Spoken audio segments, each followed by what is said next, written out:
Welcome to the Decide to Move podcast, helping entrepreneurs like you make smart, pivotal shifts in your life and business.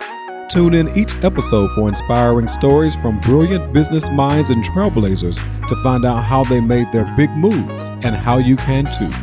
Now here's your host, author, speaker, business strategist, CEO, and founder of Decide to Move, Monica M.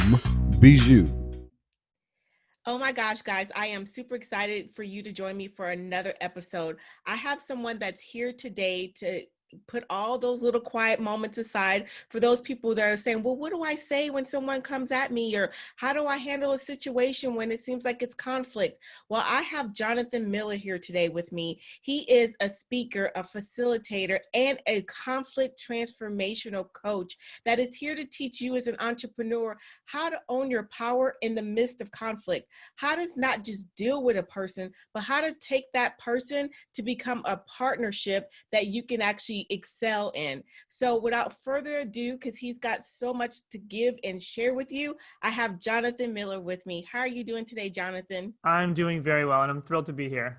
Oh my gosh, I'm so glad that you reached out to me because when I saw your stuff, I'm like, okay, all about communication, that's my jam. So I am happy to help other people who feel like when I consider conflict, right, just addressing an issue, addressing a concern. And so many people think that it's something bad. So before we get all into that and really help people realize that conflict is not necessarily a bad thing, tell us who you are, where are you, and what's been your journey?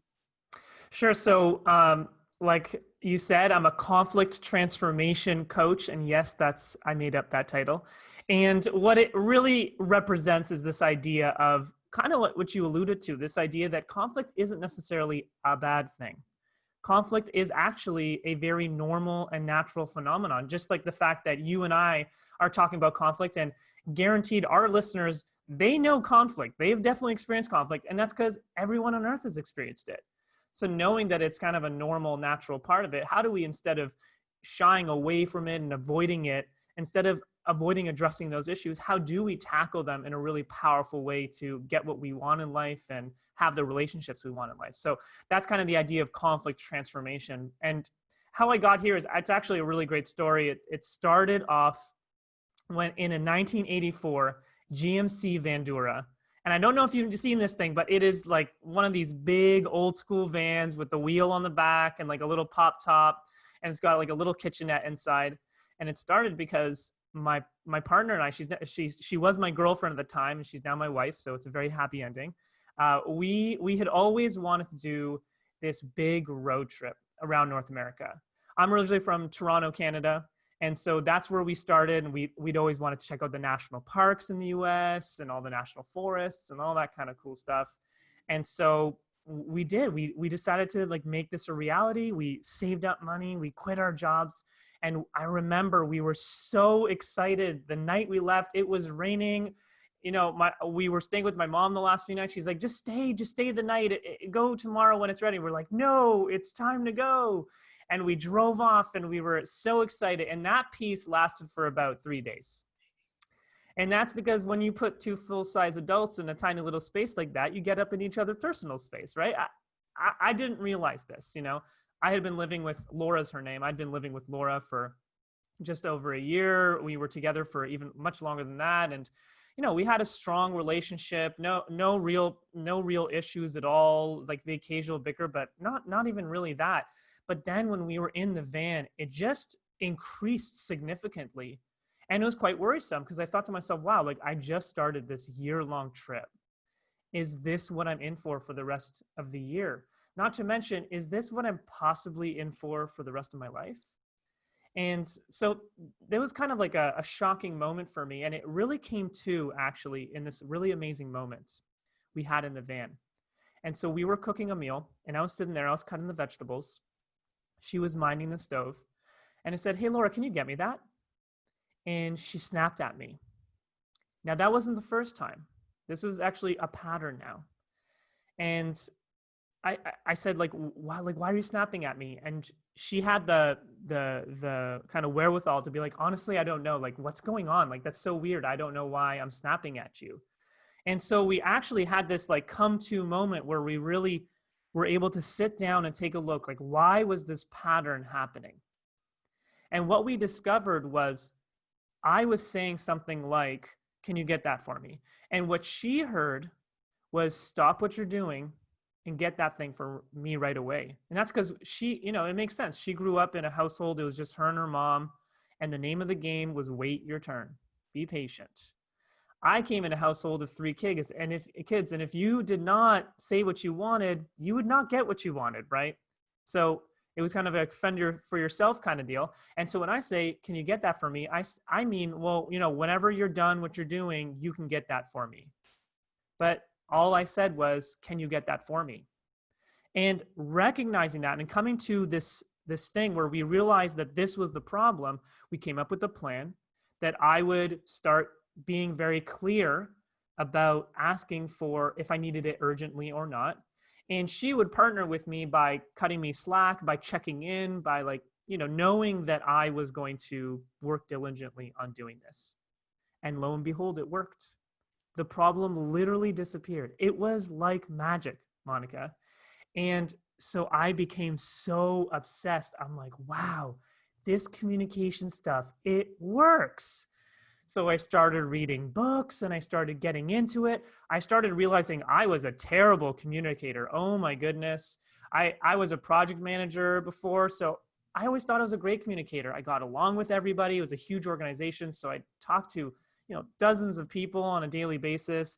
Everyone generally got along, and then there were the difficult people, but they were the difficult ones, not me. No, that was not the case. And so what came of this, with a lot of practice, that was the key here.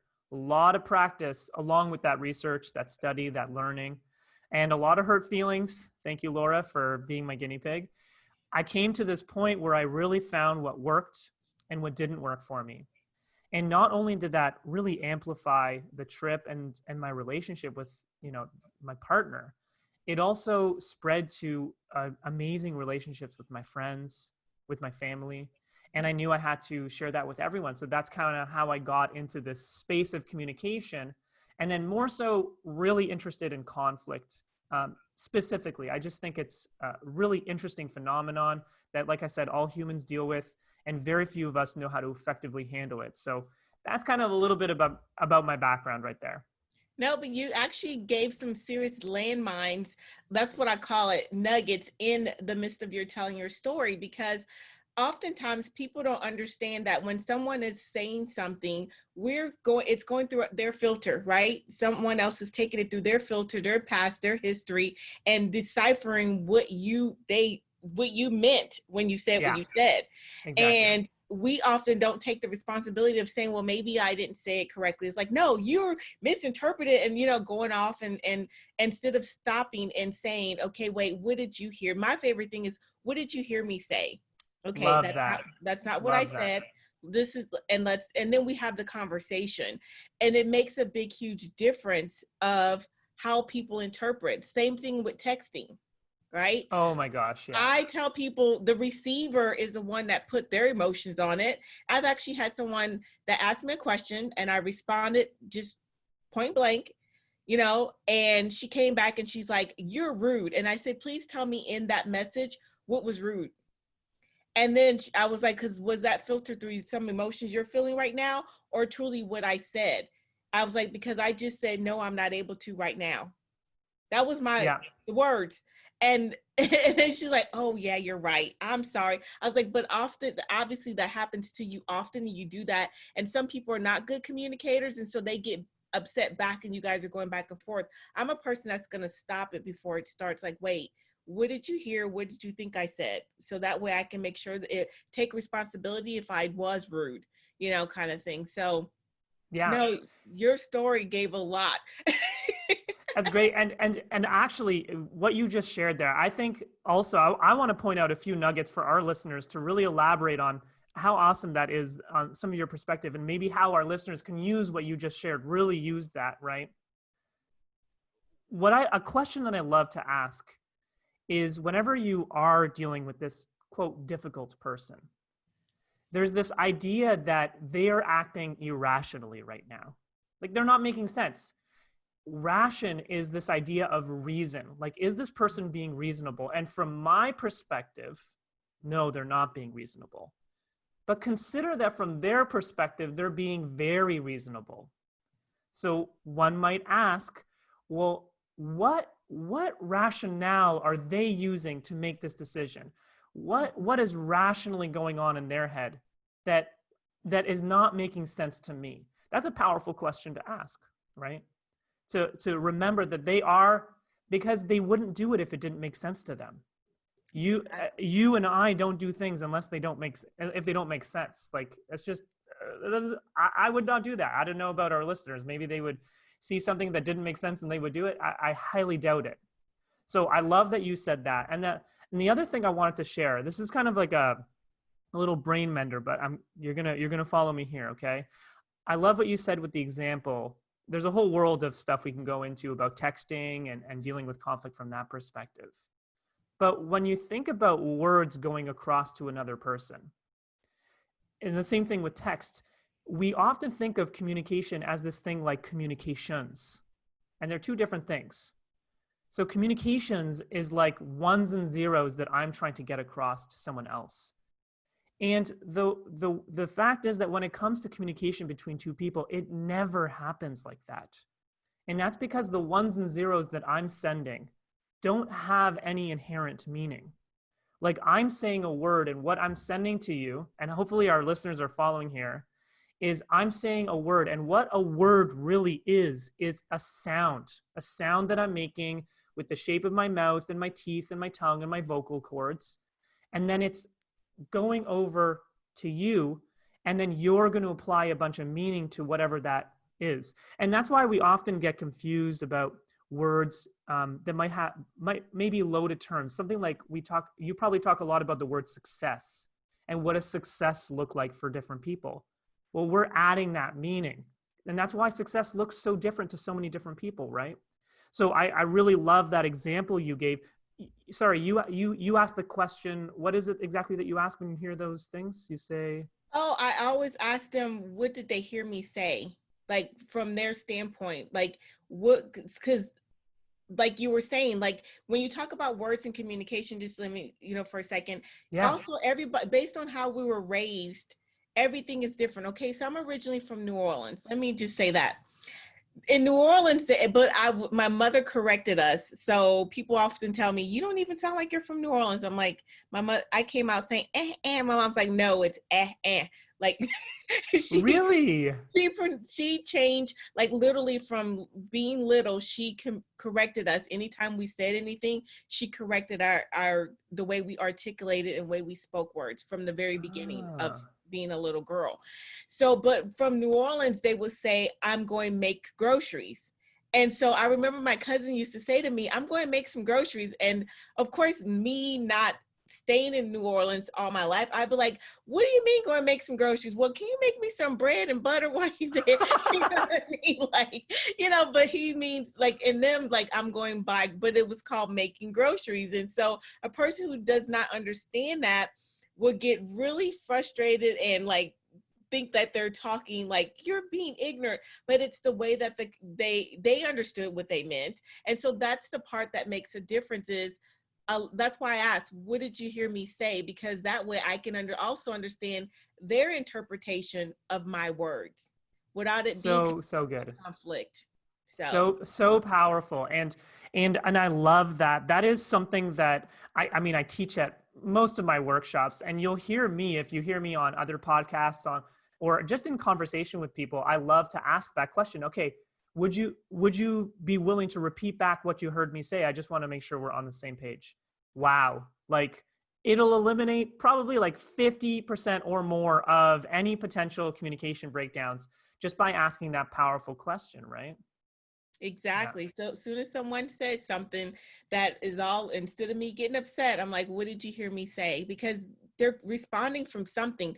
Some visceral response occurred where they're like thinking that you're like off the roof what you said. And it's like, you could have just said, like you were asking your wife, hey, can you get me that? And she's heard, oh, it's all about you. You're wanting me to stop my world and put you first. What about Yeah. my needs? I'm in the middle of doing something. Will you, and it become this whole conversation just from one question. And that's what happens a lot of times with communication and conflict. Absolutely. Absolutely. Yeah. So for our listeners, big takeaway, like Monica said, what did you hear me say? Especially helpful when you're giving instructions. When you want to make sure instructions are heard, that's like a default. You want to make sure to ask, okay, let me make sure you got all the instructions. And what I love about that question too, actually, and we can dive into this or not, but I'm sure that you've talked a lot about on your show about the what about responsibility, about really taking responsibility, about this idea of radical responsibility. And in fact, responsibility can often be seen as a burden. But there's also another way to look at responsibility. And then with responsibility actually comes power. And really power, and with that power comes confidence and all that kind of stuff. So when I ask, well, what did you hear me say? What I'm doing is I'm being responsible for making sure that the message is clear. They can hear whatever they're going to hear, but ultimately, if they don't hear it clearly, I'm the one who was not clear enough. They heard me just fine. I'm going to take responsibility and maintain that power and then make sure that I get what I want ultimately, right? Exactly. Yeah. Because that's exactly what I teach my clients. I think it's so huge important. For my listeners and those that are watching on YouTube to get that, to understand. And especially now that, people are making pivotal shifts in their life. They're actually, some are starting their business, some are rebuilding things, or this is the time to say, you know what, this wasn't working before. Now this is. You may have had that employee that you're contemplating bringing them back on board. You find that they're a hard worker. They, really get the job done, but something about the communication, there's always a conflict. I actually have an employee myself that's like that. She's always very defensive. And so I'm always in that space of, I stop and I'll just let her go through her moments. And I sit very still when people are attempting, because it's one-sided. I don't need to get to your level, you by yourself. And she'll go through this little moment of and then she'll come down. After I just look at her, she's allowed herself to filter through what she actually heard and come back and go, got it. I'm like, Yeah. I ended up saying, I literally don't even have to say anything. I just let her have her moment without me being defensive with her. And Yeah. oftentimes that's what we do, right? Someone will say something and we're upset because they misinterpreted what we said. What do you say to, what would you say to our listeners that actually experience that, where they're upset and want to come back and become create more of I would say, not even say more conflict, but actually make it a very tense situation because they're upset someone didn't understand what they were communicating? Okay. Yeah. One thing actually, before we dive into that, I do want to say, just as a preface to all this stuff, and I might repeat it a couple of times, Monica, it sounds like you have really nailed this communication thing. And it did not happen overnight, did it? No, it happened over many years, many conversations, probably lots of blunders in communication as well. And I know that has happened to me, and it continues to happen to me to this very day. So for our listeners, it is a practice, and it's okay to mess up. You're probably going to mess up, and that's totally fine. Just when you have that mess up, take a moment, refresh, get back into it, try again, because it'll happen 1 in 100 times that you manage to get it right, but then it'll happen 1 in 50 times, and then 1 in 20 times, and 1 in 10 times, and it'll just get it's that gradual process. You just want to keep practicing and practicing. So all the stuff that Monica and I were talking about today, it's a practice. So cut yourself some slack. It's okay. You fall off the bike, you get back on, you try again, right? Okay. So we're talking about responsibility. Like you were saying, take responsibility and keep it moving. That's it. Take responsibility, keep it moving. That's where the power lies. So we're talking about a scenario where maybe you can just clarify exactly what the scenario looks like. Maybe our listeners are getting frustrated with someone else not understanding them. Is that the idea? Yes. So someone is not understanding them. They've given a message and the person automatically responds very aggressively. And when I say aggressively, most people confuse assertive communication and aggressive. And so when I talk about aggressive, that means either you are saying, calling that person out of their name, making them feel that was stupid, that was dumb what you said, that doesn't make sense. That's becoming aggressive. Or saying that, making a comment a person said and personalizing it. That's considered aggressive. So they become aggressive. And now you're, as the person that gave the message, have to also filter through this person becoming aggressive with you, like making you feel some emotions that you wasn't ready for, while also wanting to get your correct message across. Okay. How would you recommend someone be able to filter through that? Yeah, absolutely. Okay. And this is a tough one. So we're going to break it down as best we can. And again, we're going to do the best we can in a podcast, and recognize that, this takes practice. We're going to get, especially when we're dealing with difficult people who can get really triggered really easy. It can be really difficult to be with their communication. If everything you say seems to get them triggered, they seem to go on the defense. One alternative that I hear often that my clients kind of go for at first until they realize it's not that sustainable is they start watching their own tone. They're like, oh, well, maybe my tone is too aggressive. And maybe that's the case. But that sounds exhausting. To go into every conversation and I'm like, okay, I got to watch my tone. Oh yeah, I got to make sure my body language is relaxed. Oh yeah, I got to make sure I'm maintaining eye contact. It's just, you don't want to be thinking about that thing. You want to just be in the conversation with them, right? The one thing I would say to keep this in mind, and this is a tough one to really live, but it's this idea that ultimately we are responsible for 3 things in our lives, really responsible. And it's for our thoughts, our feelings, and our actions. And that's it. Now, when it comes to other people, we are not responsible for their thoughts, feelings, and actions. And what we often get caught up is that we try to control their thoughts, feelings, and actions. In other words, we try to control their reaction to our message. So I know it might seem like a cop-out answer, but it might be that the person that you're dealing with, they're going to respond to you aggressively. It has nothing to do with you. It has everything to do with them. They're responsible for their reactions. You might have an impact.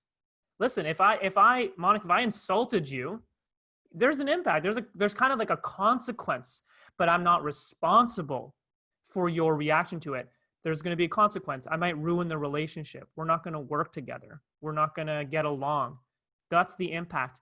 But remember that this person, they're having their reaction, and it has mostly to do with them. Now, you can go in and check, was it something I said? Be like a scientist. Was it something I said? Was it the way that I said it?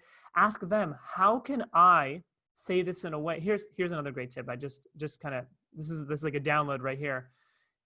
A great tool, a great communication tool, I know Monica uses this for sure, is to create buy-in with the other person. And the way that you do that is you ask them, well, how would you do this? Or how would you say this? Or how can I say that in a way that's going to have you feeling at ease?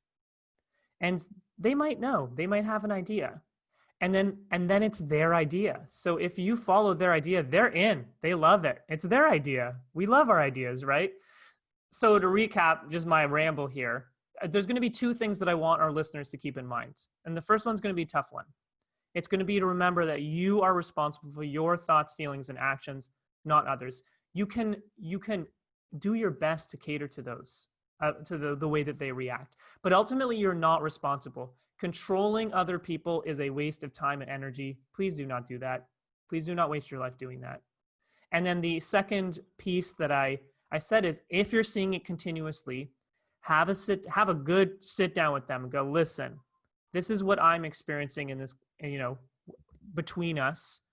How can I communicate in a way that's going to have you feeling at ease? What would you like to see me change about my communication? And really come to a place where they're bought into the idea, and then execute on that and see how it goes. I'd say that's a great place to start. Monica, what are your thoughts on that? Yeah, and actually, I was going to say that I totally agree, and I love the way that you put that, because one of the things that I always say is that a person has a right to their response. It's kind of like having that right to self-control. Like you say something, a person has their response. It's what you do afterwards that make a big, huge difference. And so always remembering that a person has a right to their response and that you have no control of that also puts you at ease as well, of saying, I cannot take ownership of that person's response. One thing that you had said earlier, to add to that, is that you talked about, where like your wife had to go through her, different places of childhood. And as I was saying, I call it landmines. Like you and I are talking, and then you make a comment that reminds me of my past. It's like you set off a landmine, like your word landed on the landmine that's right in front of me, and it blew up in my face. And I respond to that emotion, something that happened 20 years ago, not even necessarily you. And that's oftentimes what people end up experiencing, because our life experiences are definitely something that we take forward. That's how we live our life. So something that, and I'm going to add something that I've taught my clients is like, we were not born with manuals, right? You were not born like, here's Jonathan, baby boy, here go his manual, how to take care of him, right? So every experience you have, you're creating your own manual, and it's your responsibility to share your manual with someone, to teach them how to treat you. I always tell a person, your number one job is to teach people how to treat you. Your second job is to find out how you need to treat and respond to them. What works for them. And and especially when it comes to communication. And when you do that, it makes things so much easier, because if someone says something that I didn't particularly care for, that, like, I would say hurt my feelings or something, I will just have a candid conversation. And so sorry to hijack your communication, but I have this 3 little acronyms that I use, right? And it's FIZ, fact, impact, and solution. So fact, this happened, or this was said. Impact, this is how it impacted me, how I felt about it. And let's come up with a solution, so that way we can make sure that it doesn't happen again. It keeps the emotions out of it, and it keeps people focused on moving forward instead of being stuck in the conflict, I would say conflict, or the discord in their conversation. So. I have a question for you then, okay? Because I love this idea of the manual, right? We weren't given that manual, but I love that we are ultimately responsible for how others treat us and making that clear, right? So I didn't get the manual. I still haven't gotten the manual yet. I'm in my 30s. And I haven't done a good job of that, because I just tuned into the Decide to Move podcast. I just heard this episode. I'm like, oh my God, that's what I haven't been doing this whole time. How do I broach that kind of conversation with somebody who's been consistently, crossing over my boundaries? And now I have to have a conversation to say, oh no, you can't do that anymore, even though I've allowed you to do that for the last X amount of time. So great. That's a great look, we're doing each other's interview, people. So when you're like, well, hey, who's interviewing what? This is called conversational podcast interview. So for my listeners that are used to how I do things, I mean, I love this. So one of the biggest things is that, number one, when you talk about boundaries, because that's also one of my specialties too, is even know what your boundaries are. Yeah. If someone, you'll have someone, I use this analogy a lot of times when I'm teaching people boundaries, because I often see this happen when I'm working with couples too. So say, for instance, I'm a toucher. So whenever we're talking, I'm smacking you. Oh my God, Jonathan, ha ha ha, that's so funny. And I'm constantly hitting you, but you don't like it. And so finally, when you say something to me like, you know what, Monica, I really do not like the fact that you hit me, and because it bothers me. And then if I go on the defense of saying, well, I don't know why you're getting so upset, I was just like, it was a love tap. I can respond to that, and then like you can respond back in a negative, well, just don't do it anymore. Or you can say, well, I appreciate the love tap, but how about you do it this way to show me that you care? Because hitting me when you're talking does not do that for me. So not only is it telling a person what you don't like, it's important to add the piece of how they can do something for you. It's because we're filled with a lot of people telling us what not to do. Don't do this, don't do that. But guess what we're going to do? We're going to continue to do what we're not supposed to do until we know what we can do. Yeah. So with your manual, first you have to build your manual yourself, knowing what your boundaries are. And when you communicate those, not only you're telling a person what you don't like, you're giving them the solution piece of how to actually talk. Girl, just talk to me, or guy, just talk to me without having to hit me, because that's a sore spot for me. It brings up memories that I don't even want to get into. Yeah. And it helps a person say, oh, okay, kind of thing. Yeah. I hear a few things in there that I'd love to kind of touch on for our listeners. So, I mean, the first thing is you just went into the conversation. And I mean, this is an interesting example. I want to put forward a tougher example, but because this one, I felt like when you said it, I'm like, oh yeah, of course I would say that. I would just say, hey, can you not hit me anymore? Like, totally cool, right? And I love that you brought up this idea of actually giving that solution. And I love this idea of how do you do a don't, right? Because and it's when you're making those requests. We were talking earlier about how do you get what you want. Making a request, it's really important to say what it is that you do want. When we're talking what we don't want, we're focused on problems. When we talk about what we do want, we start focusing on solutions. Exactly. Yeah. And when we focus on problems, what shows up is more problems. And when we focus on solutions, what shows up is more solutions. So that's a really powerful mindset. Do you have anything to share about that? Yeah, most definitely. And to build on that, it's kind of like if you think about when you were growing up and you said, oh, I'm never going to do like what my mom did or how my dad did. And then you don't have another way to do it. Guess what? You end up resulting to the things that they did, because you don't have anything else to give you an example of how to do things differently. And so, like you were saying, it's giving people solutions, giving them something that they can see. And I often put things in an analogy where a person can visualize it, because when a person visualizes something, then it makes it easier for them to execute it. So when you're communicating with someone and you're telling them what you prefer to do, give it in a way where they actually can visualize and see it. Like if you say, well, I need you to talk to me better. Well, that's interpreting what they think is talking to you better. It's a little vague. It's a little vague. Right? Yeah. So then when they continue their style, you're like, that's not talking to me better. Well, in my head, it is. In my mind, it is. So I don't understand. What do you want? So be very clear and give examples and help them see what you mean by that. So it's kind of like, instead of saying, can you get that? Just like you and Laura did in the very beginning, it's like, hey babe, when you get a moment, do you mind handing that to me? Very clear. So she knows in a moment, that means when I'm available, I actually have the time to get that for you. No problem. I have no problem getting that for you. It totally changes the way that a person can see things. And that's the way our brains operate. So that's why people have like nightmares, right? Or they think about the conversations. If when you have a conflict, you can't sleep. You're thinking about it and you're visualizing it and you're remembering it. Well, you want to change that negative conversation to being a positive while adding the same type of visual conversation in there, and it makes it stick in a person's mind of how to actually communicate with you and to you. I love that. I love the idea of using visual analogies. That's really powerful as a communication technique. I think not even just in conflicts, but just making that a habit that you're going to use all the time. And one visual actually came up while you were talking about this idea of replacing it, right? Like, I'm not going to do what my parents did, but you don't have anything else. I always liken it to kind of this idea of you're hanging out in the middle of an ocean and you're hanging on for dear life on this like decrepit log. And those are your current communication skills. And what you really want is this, like, I'm not going to say, well, just let go of the log because it's not useful for you. No, Monica and I, we're sending you a nice shiny new raft to get on instead, so you can actually try out these new things. So that's like a nice visual I wanted to throw in there.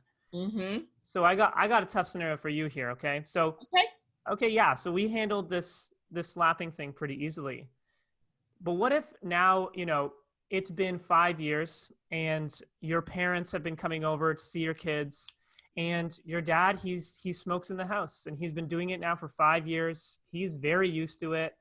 You've thought about bringing it up. You've kind of hinted at it a few times. Maybe you've dropped some subtle cues, but it hasn't really made a difference. It's still something that he does. and he's going to I mean, you imagine he wants to persist in it. Anyway, how do you broach that conversation? Oh, I like those kind of conversations, because the first thing you do is that you don't have a conversation like that for something that's built up over years when you're upset about it. Not when he's in the midst of smoking, because and you got all this emotion, this anger, this rage, disappointment, sadness, all the feelings, all these emotions are coming up because it's going to come out differently than you anticipated or thought about it in your head, because Yeah. obviously after 5 years you've been thinking about this conversation for a long time. However, you're coming with all these emotions, so that's what he hears. So using my little acronym that I talked about before, fact, Yeah. impact, and solution, we're going to use that. So whenever dad's sitting down, hey dad, can I talk to you for a moment? Sure, babe, come on, toots, whatever he calls you. Yeah. Sit down and say, I for the last 5 years, you know, when you come over, you smoke, and and the kids are here, and it's in our clothes, it's in the house. Like, you just kind of give the scenario what you see and you smell. What's the impact of that? I've had to take the kids to the doctor several times because they're having respiratory infections. We can't seem to get it out of the house when you leave, and so and so is sick. One developed allergies. Like, the fact of the issues, and at the end of the day, I also I don't like it. Is it possible for you to smoke outside? Or actually, I built a little pit where there's a little smoking area in case it's raining. Like, so fact of what he's doing, the impact that it's having on you, and why you don't like it. And you don't even have to say I don't like it. What's the actual impact? And then is a solution. So instead of saying not smoking, you can say, so he knows that you put thought into it, and you're not just putting him out. So there's an awning, but then there's like a little gazebo area that we had built for you, so that way you can smoke, and if it's raining, you don't have to worry about getting wet. What's your thoughts behind that? It becomes a conversation. I love that. I absolutely love the way you broke it down. I love how you use the model. So if our listeners aren't using this model, just some model like it. I love this idea of, facts is so great. We're getting all the stories out. We're just talking about we're like really grounded in reality. So, so important. And I love the idea of talking about impact, because that really gets people moving. When we're present to the cost of our behaviors, I mean, that gets us moving. And I love this most important point that I want our listeners to always remember is it will almost never serve you to talk to somebody when you're emotional. It's not a good idea. And sometimes, we're in a situation where like it needs to get done. Take some breaths, take a pause, even take a break for like 20 minutes. Don't get in there emotional. You're not thinking clearly. You're not going to be coming up with great solutions.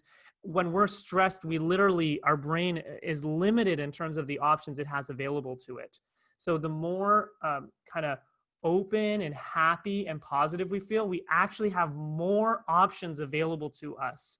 So we really want to calm ourselves down as much as possible before we head into that difficult conversation that we have. But Monica, very well handled. You just, when it comes to setting the boundaries, and I think this is something that I was keen to touch on from the beginning of our conversation, is this idea of conflict being a bad thing, right? Really, at the end of the day, these conversations often appear beforehand. We anticipate them being much worse than they usually actually are.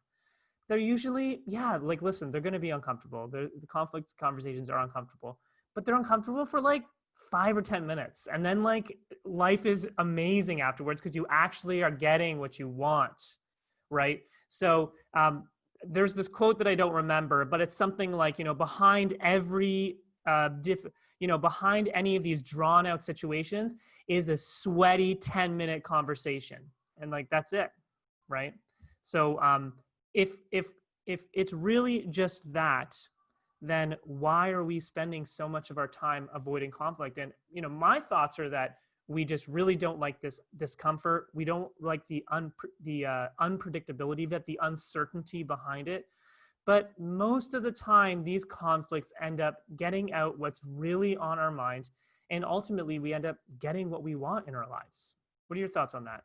I totally agree. I'm a person, I sleep very well at night, because I address situations, I don't call it conflict, are confrontational. I address a concern. Mm-hmm. So if I go to sleep at night and I wake up and something that happened is still bothering me, it's very strong, I go and have a conversation with the person and say, may I talk to you for a moment? Yesterday when we were talking, you made a comment and I used my fizz fact, something that was said impact how, I it kind of bothered me, but I didn't really think about it. And then when I woke up this morning, it was very heavy on my mind, and I was wondering if we can still have some more dialogue behind it because I feel unsettled. I mean, that way it allows you to, because, and understand, then you step back and you're quiet. You let that person go through their response. Remember, they have the right to have whatever response they want. The person goes through their response. You're quiet, remembering if you're coming from that place of this is about to be a conflict, then you won't come off as aggressive. You won't come off as if you have some bow and arrows and ready to shoot at the person. Mm-hmm. You're just calmly listening and letting them have their response back. And more likely they'll probably say, yeah, I was having feeling a little uneasy too. And then you can finish the conversation. Or you can add the extra pieces that you forgot to add before. Like when you're upset, you end up saying, I was going to say this and I forgot, but you can go back and say there was a couple other, unless it's resolved, you don't want to go back and add more Yeah, dirt don't on do a that. resolved issue. But you can go back and say there were some other things that I wanted to say that I didn't, and I didn't like the way that it ended. Is it possible for us to continue the conversation? It Yeah. just totally changed. It's a game changer. And like as Jonathan and I were saying, like we've had practice. This is something like where when I talk about like my clients, when I've had a client that had 20 years of dealing with his kind of the situation that you gave of how his father was. And finally us going through fizz and him getting comfortable and us role playing, he had the conversation with his father. And he was like, oh my God, it was so great. He's coming over for the holidays and the kids were, he was like, can I just hug you? Because he was having a hard time of being able to tell his dad, because he was thinking about when his dad was an authority figure in his life and used to like beat him and tell him what to do. But I'm like, you're an adult too. Now you're an adult. And so so we had to work through all that stuff first and then help him with the communication part of it. So, it's literally knowing your boundaries, knowing where you are, and being comfortable just being honest with yourself. And so having that conversation with other people from an honest place and not an aggressive place makes a big, huge difference. Huge difference, huge difference. And I appreciate you sharing a lot of that. And one thing that came to mind, I think, is a really neat distinction, and is this idea of conflict. And one thing that came to me when I was looking at conflict and how it showed up in my life is that I've found that a lot of the reasons why I avoided conflict, I resisted it so much, is because conflict for me, I collapsed that with drama. And they are in fact two different things. Conflict is a natural and normal phenomenon that happens to everybody. Conflict is responsible for a lot of amazing things. Conflict is responsible for the civil rights movement. It's responsible for independent nations. Ask any remarried couple in a happy marriage how thrilled they are with the previous divorce that they had to deal with, right? That conflict was awesome because now they have their new partner that's amazing. So conflict in and of itself is not necessarily a bad thing. However, when we handle it with certain communication techniques, with certain mindsets that don't serve us, when we're not setting boundaries, when we're having communication while we're agitated and aggressive in those emotions, yeah, you're going to get drama. On the other hand, if you have conflict with a clear mind, what you can do is you can actually come up with new creative solutions that you didn't think of before. You can create that buy-in with those people. You can have growth in a relationship. There's a whole myriad of things that open up for you depending on how it is that you're going to approach this conflict. So I really love to see actually conflict as this kind of neutral energy source. And really depending on what you want to do with it, you can guide it anywhere between the spectrum of drama and kind of whole new creative solutions. It really does. It really does create, and it, like you were saying, that your specialness, your special talent and gift is to teach entrepreneurs how to own their power in the midst of conflict, and how to turn that, instead of saying I'm dealing with it, to actually creating a partnership. And it's kind of going in hand of what, we've been talking about. Is there any other techniques that you feel that can be added to help a person get there, help an entrepreneur get there? Yeah, absolutely. So the idea of being powerful in the face of conflict, being able to be with anyone's communication, I really think it starts with a lot of what we talked about is what Monica brought up about knowing your boundaries. Super, super important, because if you know your boundaries, you know when they're going to be crossed. You know when a communication comes your way, when you're going to feel agitated, when you're going to be triggered. You have those landmines.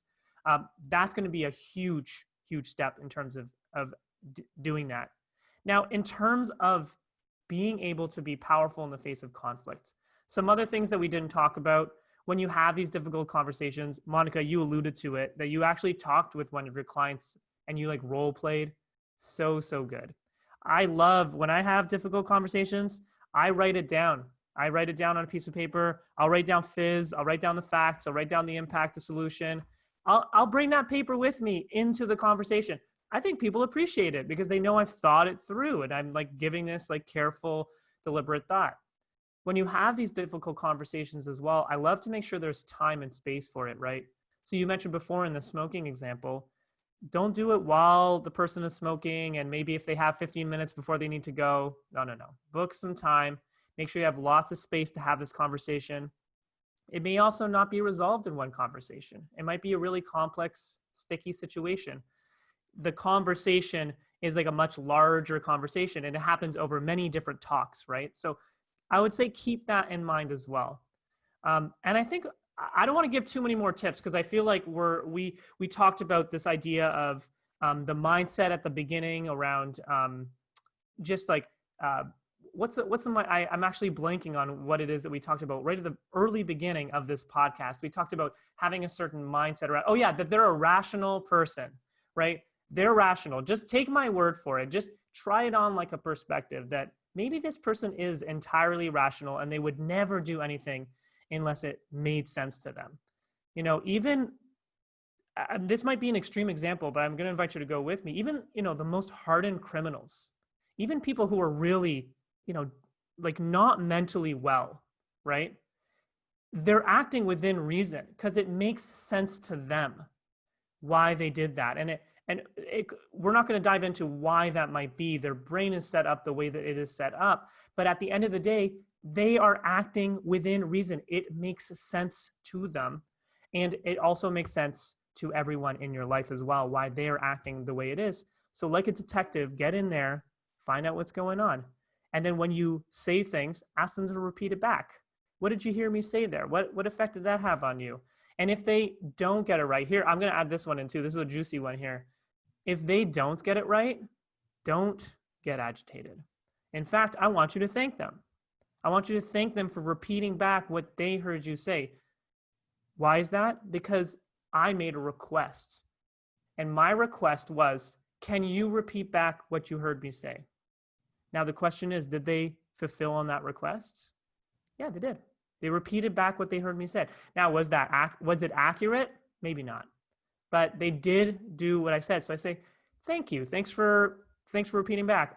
Obviously, I didn't make myself, I was not clear enough. I was not thinking straight. Let me try again and get across what it is that I wanted to say. And then you can try again. So, and then fizz. I love this fizz idea. This is wonderful. I've written it down for myself. So thank you for your contribution. Feel free to use it. Just give me my kudos. Your royalties. That's right. Yes. Because it's actually one that I actually created that, and I teach people that. So you feel free to use it. And I learned this from Monica. No problem. Yeah. So due to timing, because you and I probably can have another episode 2 on this, because we can definitely talk a lot about communication. And I know that so many people, that is some people's biggest struggle of how to communicate oftentimes people say, I don't want to have conflict, or I don't want to be confrontational, so I don't address issues or concerns. And Jonathan and I gave you a lot of different things to think about, actions that you can take to actually start making those conversations become a lot easier. Taking responsibility for your own space, how you actually come across, and realize everyone has a right to their response. Everyone has a right to how they react to what you say. And that way it helps you take it less personal. Like Jonathan asked you not to take it personal, not to, take ownership of that. Don't take it personal by allowing yourself to give them space as well. So there was so many different nuggets, and Jonathan had so many other ways that you can reach him. He even has a 4-part course that he has available for you as a download. Do you want to go into details about that? Yeah, I'll really quickly. I got 2 resources on my website worth checking out. The first is a free 4-part training series on transforming any and all conflicts in your life. There's email follow-up, journaling questions. It is a very powerful kind of small course that takes about 2 or 3 weeks to do. It's awesome. I highly recommend it, and it's absolutely free on my website, mindfulcommunication.me, and Monica will put that in the show notes as well. And also, I have this Tough Talks Made Easy conflict assessment tool. And essentially what it is if you're not going to go work with Monica and you just have one conversation that you need help with, this is something that you can check out. It's 45 minutes with me. We hash out what the details of your situation are, and we come up with a game plan, a roadmap for how you can naturally and powerfully and confidently have that difficult conversation that you've been avoiding, have it go painlessly, and have that peace that you've been looking for. And you can use the promo code MOVE50 and you get 50% off that tool as well. So those are the 2 resources. Check out my website, and also my podcast, the Mindful Communication Podcast, which Monica may or may not be on the show. I don't know. You'll have to stay tuned to find out. Yeah, most definitely. You ask me and I'll be there. So thank you so much for listening to another episode. And you can check us also on YouTube. We're there on our YouTube channel under Decide to Move Podcast, and you can listen to us on any platform. Subscribe, listen, share, and definitely use these nuggets that you're receiving, because I know for a fact that it will definitely help you in a space. And whether you're having that difficult conversation with your dad, or needing to have that conversation with your kids, or that teen that just seems to be running amok, you've gotten some really good juicy nuggets, and I hope that you will be able to use them so that way you can decide to move in your life, especially around communication. Thank you so much for joining me for another episode. And Jonathan, thank you so much for being here today. It was a pleasure. Thanks for having me. Thank you. Thank you for listening to Decide to Move Podcast with Monica M. Bijou. If you are ready to make a pivotal shift and take your destined position in the world, then schedule a free discovery call by going to www.decidetomove.com. For all links mentioned in today's show and to listen to previous episodes, go to www.decidetomuvepodcast.com. And remember, we've all been delivered rotten fruit in our past. We can choose to chew on the rotten fruit trying to convince ourselves it's what we want, or we can become the fruits of our labor and create an incredible, fulfilling, and inspiring life and business out of it. You have what it takes to create the life you want.